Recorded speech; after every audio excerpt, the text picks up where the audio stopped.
పెద్దపల్లి జిల్లా మంత్రి నియోజకవర్గం అధికారం కోసం 6 గ్యారెంటీలు 420 హామీలు ఇచ్చి కాంగ్రెస్ పార్టీ ఆ హామీలను అమలు చేయకుండా 420 రోజులు గడిపేసిందని మంత్రి మాజీ ఎమ్మెల్యే పుట్ట మధుకర్ విమర్శించారు. మాజీ ముఖ్యమంత్రి KCR, BRS party working president KTR పిలుపులో భాగంగా మోసపూరిత మాటలతో పాలన చేస్తున్న రేవంత్ సర్కార్కు కళ్లు తెరిపించాలని కోరుతూ గురువారం మంత్రి పట్టణంలోని మహాత్మా గాంధీ వర్ధంతి సందర్భంగా విగ్రహానికి పూలమాలలు వేసి నివాళులు అర్పించి వినతి పత్రం సమర్పించారు. ఈ సందర్భంగా ఆయన మాట్లాడుతూ జై తెలంగాణ. మహాత్మా గాంధీ గారి వర్ధంతిని పురస్కరించుకొని బీఆర్ఎస్ పార్టీ పిలుపు మేరకు గౌరవ కేసీఆర్ గారు, కేటీఆర్ గారుల పిలుపును పురస్కరించుకొని గాంధీ గారిని వేడుకోవడం తెలంగాణ రాష్ట్ర ప్రజల పక్షాన బీఆర్ఎస్ పార్టీ ఎప్పుడైనా కళ్ళు తెరిచి ఈ కాంగ్రెస్ మోసాలను మీరే చెప్పిండ్రు, కాంగ్రెస్ పార్టీ స్వాతంత్ర అనంతరం ఉండొద్దని కోరుకుంటే మీరు స్థాపించినటువంటి పార్టీని ఇవాళ ఉన్నటువంటి గాంధీలు మోసం చేస్తూ, దగా చేస్తూ ఈ రాష్ట్రాన్ని సర్వనాశం చేస్తున్నటువంటి విషయాన్ని మీ దృష్టికి తీసుకురావడంలో భాగంగా ఇవాళ కాంగ్రెస్ పార్టీ అన్ని వర్గాల ప్రజల్ని మోసం చేస్తూ ఈ రోజుకి 420 రోజులైంది కాంగ్రెస్ పార్టీ అధికారంలోకి వచ్చి. 420 హామీలు ఇచ్చిండ్రు కాంగ్రెస్ పార్టీ వాళ్ళు. ఏం మాట్లాడుతున్నారో, ఏం చెప్తున్నారో అసలు ప్రజలైతే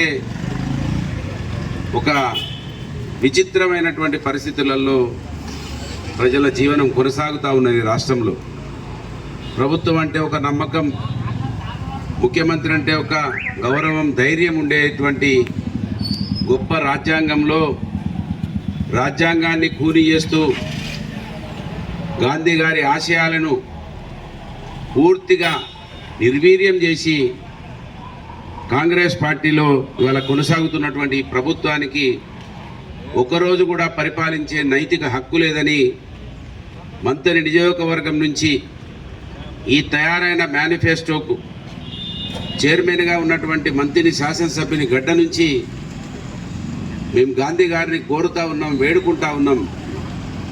గాంధీ గారు కళ్ళు తెరవండి. ఇన్ని కోట్ల మంది ప్రజలను మోసం చేస్తూ ఉన్నది కాంగ్రెస్ పార్టీ.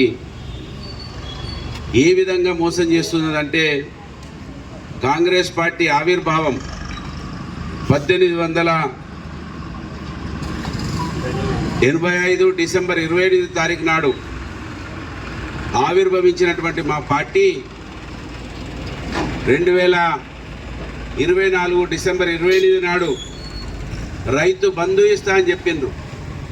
మా పార్టీ గొప్ప పార్టీ, స్వాతంత్రం తీసుకొచ్చింది. ఆ స్వాతంత్రం తీసుకొచ్చినటువంటి పార్టీ ఆవిర్భావం రోజు రైతు బంధు వేస్తా అన్నారు. దానికి గొప్ప పేరు పెట్టిండ్రు, రైతు భరోసా అని పెట్టిండ్రు. పేర్లకు మాత్రం కుదవలేదు కానీ ఆచరణ మాత్రం శూన్యంగా ఇవాళ మనకు కనబడతా ఉన్నది. అదైపోయింది. బాబాసాహెబ్ బిఆర్ అంబేద్కర్ గారు గొప్పగా రాజ్యాంగాన్ని తయారు చేసి ఈ రాజ్యాంగాన్ని ప్రజల బాగోగుల కోసం ఇచ్చినటువంటి రోజు, అది అనుచరులోకి వచ్చిన రోజు జనవరి 26 నాడు ఇక గొప్ప పేరు ఇందిరమ్మ ఆత్మీయ భరోసా అట. అసలు ఆ ఇందిరమ్మను గౌరవించరు, వాళ్ళ పార్టీ ఆవిర్భావాన్ని గౌరవించరు, అసలు రాజ్యాంగాన్ని గౌరవించని పార్టీ భారతదేశంలో ఎక్కడైనా ఉన్నదంటే అది తెలంగాణ రాష్ట్రంలో రేవంత్ రెడ్డి గారి పేరు మీద ఉన్నటువంటి కాంగ్రెస్ పార్టీ అనేది మనకు స్పష్టమైపోయింది. ముఖ్యమంత్రి మాట్లాడితే గొప్పగా ప్రజలకు ఒక నమ్మకం ఉండేది, మాకు రేపు ఏదైనా జరుగుతుందని. కానీ వాళ్ళు నవ్వుకుంటా ఉన్నారు. మీరు ఏమైనా నవ్వుకోండి, మాకేం బాధ లేదు, మేమైతే చెప్పుకుంటూనే పోతామని కాంగ్రెస్ పార్టీ లీడర్లు ఒకరికన్నా ఒకరుగా గొప్పగా మోసాలకు మాటలు మాట్లాడుతూ ఉన్నారు తప్ప ఆచరణలో ఒకటి కూడా సాధ్యమైతే లేవు. ఈ నియోజకవర్గ శాసనసభ్యుడు, నేను MA LLB చదివిన సైకాలజీ చదివిన అక్కల్లారా, చెల్లెల్లారా, తండ్రులారా, అయ్యల్లారా, రైతుల సోదరులారా, మీ ఆపద ఏందో నేను తెలుసుకుంటున్నా. మీ ఆపదంతా సోనియమ్మకి చెప్తా. మేనిఫెస్టో నేనే రాస్తున్నా. ఇవన్నీ రాసుకొచ్చి చేతి జేబులలో పెడతా అన్నాడు మా ఎమ్మెల్యే, అయితే మంత్రి ఎమ్మెల్యే. ఇక ఆయన మాటలు, ఆయన చేష్టలు, కనబడు మాత్రం మంచిగా ఎర్రగా గొప్పగా కనబడతాడు. కానీ లోపల హృదయం అంతా చీకటి, కుట్రలు కుతంత్రాలతో నడిపించినటువంటి మా ఎమ్మెల్యే, గొప్ప ఎమ్మెల్యే తయారు చేసింది 420 హామీల మేనిఫెస్టోను. మీరు మీ మేనిఫెస్టో పుణ్యంగా ఎమ్మెల్యే గారు, గాంధీ గారి ద్వారా మిమ్మల్ని అడుగుతున్నాం. మీ పుణ్యాన మీరు, మీ నాయకులు రాజ్యాంగాన్ని అవమానపరుస్తున్నారు. మీ అమ్మ ఇందిరమ్మని అవమానపరుస్తున్నారు. మీ కాంగ్రెస్ పార్టీ ఆవిర్భావ దినాన్ని అవమానిస్తున్నారు. ఇవాళ 420 రోజుల పుణ్యాన ఇప్పటి వరకు రైతులు 416 మంది రైతులు చనిపోయినారు. మీ మాటల పుణ్యాన, మీ చేష్టల పుణ్యాన దాదాపు 100 మంది ఆటో డ్రైవర్లు, నిన్నగాక మొన్ననే చూసిన మనం, ఆటోల్నే ఉరిపెట్టుకొని చనిపోయిండు పాపం ఒక మిత్రుడు. అంతేకాకుండా 55 మంది విద్యార్థులు, గురుకుల పాఠశాలలో చదివేటువంటి విద్యార్థులు చనిపోయినరు.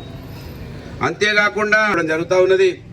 వాళ్ళకు అవి చూసిన గాంధీ ఈ కాంగ్రెస్ వాళ్ళకు జ్ఞానోదయం కల్పిస్తారని ఆశిస్తూ ఈ కార్యక్రమంలో పాల్గొన్న మా బీఆర్ఎస్ పార్టీ నాయకులందరికీ హృదయపూర్వకంగా ప్రజల పక్షాన ఎప్పుడు పిలిస్తే అప్పుడు పోరాటానికి వచ్చిన మీ అందరికీ కూడా ధన్యవాదాలు. జై తెలంగాణ, జై కేసీఆర్, జై కేటీఆర్.